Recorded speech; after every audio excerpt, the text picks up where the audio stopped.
Hello friends, ये आपके argument series का बेसिकली तीसरा आर्गुमेंट है जो आपकी CAPF AC एग्जाम जो 3 अगस्त को होने वाला है उसके लिए मैं प्रिपेयर कर रहा हूँ।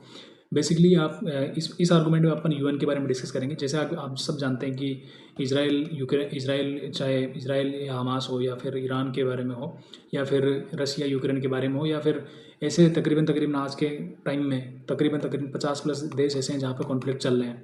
ऐसे में यूएन जो है बेसिकली वर्ल्ड वॉर सेकंड के टाइम के बाद बनाया गया 1945 में। उसकी रिलेवेंस आज कितनी कम रह गई है ना, कि यूएन इन चीज़ों को रोकने में सफल हुआ कि नहीं, या सफल हो रहा है या विफल हो गया है, इसकी रिलेवेंस रही है या नहीं रही है। डेफिनेटली इस पर प्रश्न उठते हैं क्योंकि विश्व का कर्ता धर्ता या ये इसको आप कह सकते हो कि बेसिकली विश्व का जो रखवाला है, बेसिकली संरक्षक जो है यूएन को ही माना गया है, क्योंकि सबसे ज़्यादा कंट्रीज़ अगर किसी ग्रुप में है तो वो इसी के पास में लगभग 190+ कंट्रीज इसके मेंबर्स बने हुए हैं, राइट। तो यूएन पे सवाल ये उठते हैं कि क्या UN has failed in the preventing global conflicts. ये आपके ऐसे के अंदर भी पूछ सकते हैं इस चीज़ को, चाहे आपके रिपोर्ट में पूछ सकते हैं या फिर आर्गूमेंट में भी।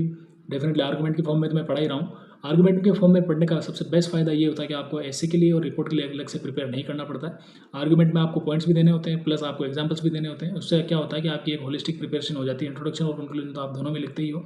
सो now we are talking on the topic that given that the UN has failed in preventing global conflicts or not. So how can we write introduction for this particular topic? So as you can see, I have written already it. So basically effective introduction क्या होता है, जिसमें आपको एक topic की overview मिल जाए और आपका विजन क्लियर हो जाए कि आप लिखना क्या जा रहे हो, right. So the introduction can be the UN was formed in 1945 to maintain global peace and security, while it has played key roles in diplomacy and development. Critics argue it has failed to prevent major conflicts and wars. Supporters, however, say its influence is still vital in today's turbulent world. So देखो कितना एकदम perfect lines में लिखा हुआ है कि हाँ, UN का फॉर्मेशन 1945 में हुआ था। किसके लिए? ग्लोबल पीस एंड सिक्योरिटी के लिए। ग्लोबल पीस एंड सिक्योरिटी के लिए these words that I have been highlighting, they are in very crucial points and you should always keep in mind while writing either essay or argument, right? So while it has played key roles in diplomacy and development, देखो D and D, diplomacy and development.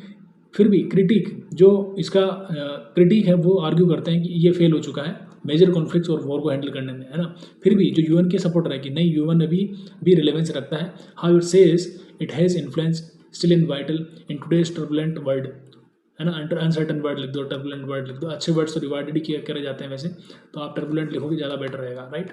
Now so क्या ये fail हो चुका है या इसके favour में लिखना है अगेंस्ट में, है ना। तो UN has failed in preventing global conflicts, इसके पहले फेवर में लिखना है ना, कि हाँ ये फेल हो चुका है। ठीक है, जो लिखा हुआ है उसी को हाँ में करके लिखना है कि हाँ ये फेल हो चुका है। So argument for UN has failed, है ना, कि argument UN has failed. So पहला पॉइंट ये है कि इनेबिलिटी टू प्रिवेंट वॉर, कि हाँ वॉर रोकने में ये सफल नहीं हो रहा, तो फिर कैसे हो सकता है कि UN has failed to stop war like Iraq 2003, Ukraine 2022 and Syria. So ये हो गया, राइट। एग्जाम्पल जैसे कि Russia invasion of Ukraine continues despite UN condemnation, है ना, कि यूएन के कंडेम करने के बाद भी रसिया और यूक्रेन के बीच में जो वॉर है वो चल ही रहा है और सभी देख रहे हैं, है ना। यूएन कुछ भी नहीं कर पा रहा है, जो ब्लू केप्स होती है वो कुछ भी नहीं कर पा रही वहाँ पे, राइट। स्टिल अफ्रीका में यूएन ने काफ़ी अच्छा काम करा है, वहाँ पे इसको रिवार्ड मिलना चाहिए और इसकी प्रशंसा भी की जानी चाहिए। भारत भी यूएन के कई पीस कीपिंग मिशन का पार्ट रहा है। स्टिल चूंकि अपन आर्गूमेंट जो दे रहे हैं वो ये है कि हाँ यूएन फेल हो चुका है, तो ये आपको लिखना पड़ेगा कि इनेबिलिटी टू प्रिवेंट वॉर, जैसे कि इराक, यूक्रेन और सीरिया के एग्जाम्पल आप इसमें दे सकते हो। सेकंड पॉइंट आपका हो जाएगा कि वीटो पावर पैरालिसिस, कि यूएन फेल क्यों हुआ है, फेल हो चुका है। उसका दूसरा पॉइंट है कि वीटो पावर जो है पैरालिसिस हो चुकी है उसमें, कि UN security council often gets blocked by vetoers और पावरफुल नेशंस, कि 5 जो कंट्रीज है P5 है ना, उनको वीटो मिली हुई है। तो किसी एक देश का फेवर दूसरा कोई कर देता है तो वो वीटो जो है वो विफल हो जाता है। बेसिकली वो बात क्या विफल हो जाती है, जैसे कि पाकिस्तान की बात आती है तो चाइना क्या करता है, वीटो कर देता है। तो यूएन तो बिल्कुल स्टेगनेंट हो गया ना वहाँ पे, तो क्या मतलब उसका। फिर ऐसे में ऐसे कई देश है जैसे कि जर्मनी हो, चाहे फ्रांस हो, चाहे अमेरिका हो, चाहे रूस हो, ये किसी न किसी देश के किसी न किसी मित्र के अलाई होते हैं और उसके ऊपर जब कोई आँच आने लगती है तो वो क्या कर देते हैं, वीटो कर देते हैं। तो यूएन की जो प्रोसीडिंग होती है वो क्या हो जाती है, स्टक हो जाती है, वो ब्लॉक हो जाती है। So example like China and Russia vetoed resolution on Syria repeatedly. Syria पे जो है जब भी कोई आफत आई है तो रशिया और चाइना ने क्या करा, वीटो करा है। तो इससे वीटो पावर पैरालिसिस हो जाती है ना। नेक्स्ट पॉइंट, थर्ड पॉइंट क्या सब, नो एनफोर्समेंट कैपेबिलिटीज़। यूएन के पास कोई कैपेबिलिटी नहीं है। यूएन केवल एक संगठन है जो कि दूसरों की रजामंदी पे जीवित है। अपनी खुद की उसकी कोई इम्प्लीमेंटेशन एजेंसी नहीं है, कोई मिलिट्री नहीं है। So UN lack its own military force to act independently. वो इंडिपेंडेंटली वर्क कर ही नहीं सकता, वो तो चंदे पे डिपेंड करता ना बेसिकली। ये तो बात ऐसी होगी कि हाँ, जितने देश उसको फंड करेंगे या उसको सपोर्ट देंगे उसके हिसाब से यूएन काम करेगा। So in Rwanda 1994 genocide unfolded despite UN presence, है ना। तो जो रवांडा में हुआ 1994 के जेनोसाइड जो वहाँ पे हुआ अनफोल्डेड डिस्पाइट यूएन प्रेजेंस, तो वो हुआ वहाँ पे, है ना। उतना जो जेनोसाइड हुआ था, नरसंहार हुआ था, वो हुआ यूएन की प्रेजेंस के बावजूद हुआ था। तो ये नो एनफोर्समेंट कैपेबिलिटीज़ के कारण ही हुआ था वहाँ पे भी, ठीक है। यूएन चाहता तो प्रोटेक्ट करता, बट उसके पास तो अपने हथियार ही नहीं उसके, तो कैसे करता। चौथा पॉइंट ये है कि बाइस्ड डिसीजन मेकिंग। यूएन के अंदर डिसीजन मेकिंग जो होती है वो बाइस्ड होती है। जैसे कि powerful nation manipulate the UN to serve their interest, कि जो पावरफुल नेशन है वो अपने इंटरेस्ट को फिल करने के लिए यूएन से काम करवा लेते हैं, है ना। जैसे कि UN bypass the UN to evade Iraq, कि जैसे कि इराक को इवेड करने के लिए क्या करा यूएन ने, यूएन को बाईपास कर दिया यूएस ने। तो ये क्या है, डिसीजन मेकिंग जो है क्या है, बायसनेस है बेसिकली। पांचवा पॉइंट ये कि वीक इन हैंडलिंग टेररिज्म, कि यूएन जो क्या कर रहा है, टेररिज्म आतंकवाद को भी क्या कर रहा है, वो हैंडल करने में क्या कर रहा है, वीक पड़ गया है ना। तो UN fail to act decisively against state sponsored terrorism, कि उसके खिलाफ वो कुछ नहीं कर पाता। जैसे कि example, no strong action against Pakistan despite repeated terror concern for India. ये बात बिल्कुल सही है कि पाकिस्तान जो है एक क्या करता है, स्टेट स्पॉन्सर्ड टेररिज्म को प्रमोट करता है, फिर भी यूएन ने इसके खिलाफ कोई एक्शन नहीं लिया है। तो ये भी इसकी क्या है, फेलिंग है ना, वीक इन हैंडलिंग टेररिज्म। ये तो हो गया, क्योंकि ये तो आर्गुमेंट हो गया अपना किसके बारे में, कि हाँ जो है यूएन अब फेल हो चुका है, अब इसकी नीड नहीं है, आज के कंटेक्स्ट में ये रिलेवेंट नहीं रहा है। फिर भी कुछ जो यूएन के सपोर्टर है वो कहते हैं कि नहीं अभी भी यूएन की क्या है, अभी जो है इसकी ज़रूरत है, ये बिल्कुल रिलेवेंट बना हुआ है। तो उसके आर्गुमेंट क्या है, जैसे कि प्रिवेंट वॉर्स, जैसे कि despite many conflicts no world war is happened since 1945, कि ठीक है छोटे मोटे कॉन्फ्लिक्ट चलते रहते हैं, फिर भी आज तक कोई बड़ा वॉर तो नहीं हुआ ना, जैसे वर्ल्ड वॉर फर्स्ट और सेकंड हुआ वैसा कोई वॉर तो नहीं हुआ। थर्ड वर्ल्ड वॉर की बात करी जाती है, इवन आजकल तो एडवांस लोग इतने हैं कि फोर्थ और फाइव की बात कर लेते हैं, बट थर्ड वॉर अभी हुआ तो नहीं ना।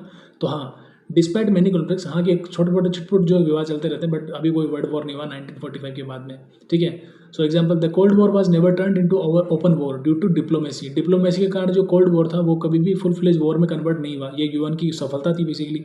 दूसरा, पीस कीपिंग मिशन तो यूएन करवाता ही है ना, इसी के कारण तो जो छोटे कॉन्फ्लिक्ट वो बड़े में चेंज नहीं हो पाते, और वो जो है बड़े वॉर में तब्दील होने से बच जाते हैं। UN has reduced violence in several regions like UN mission in Liberia and Sierra Leone restored peace, ये इसकी सफलता है।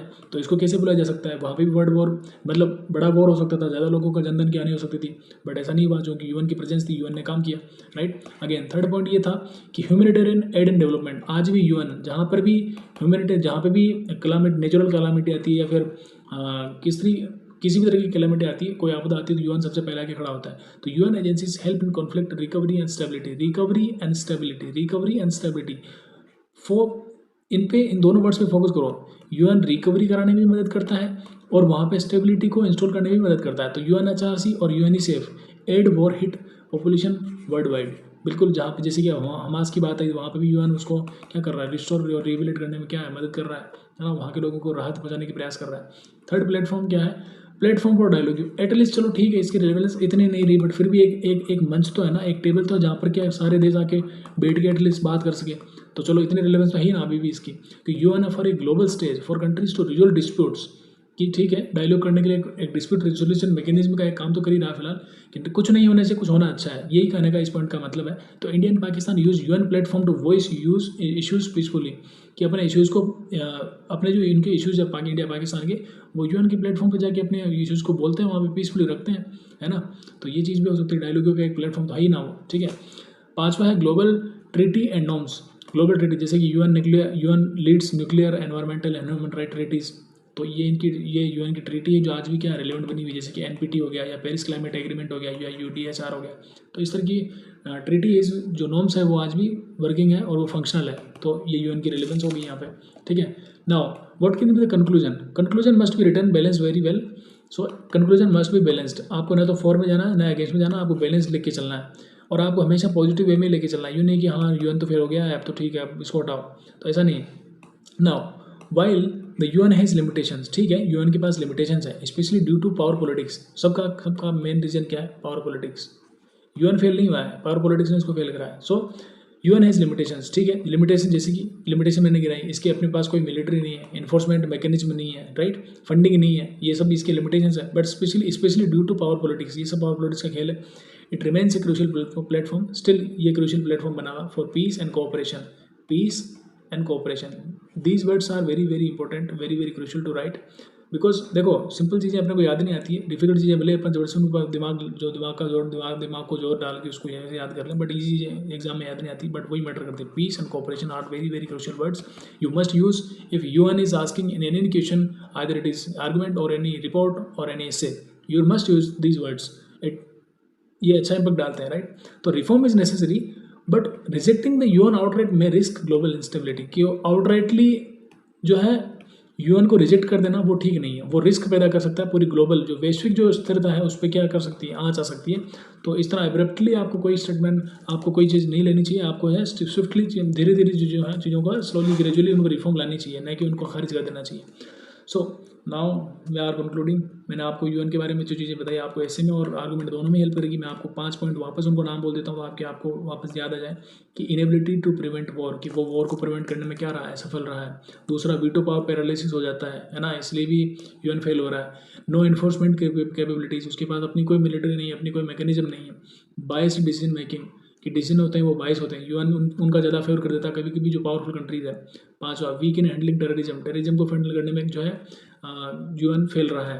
बट स्टिल यूएन की कुछ काबिल तारीफ बातें हैं, उनको अपन नेग्लेक्ट नहीं कर सकते आज भी, कि हाँ प्रिवेंट वर्ल्ड वॉर्स, आज भी वर्ल्ड वॉर जो विश्व युद्ध है उनको रोक रहा है।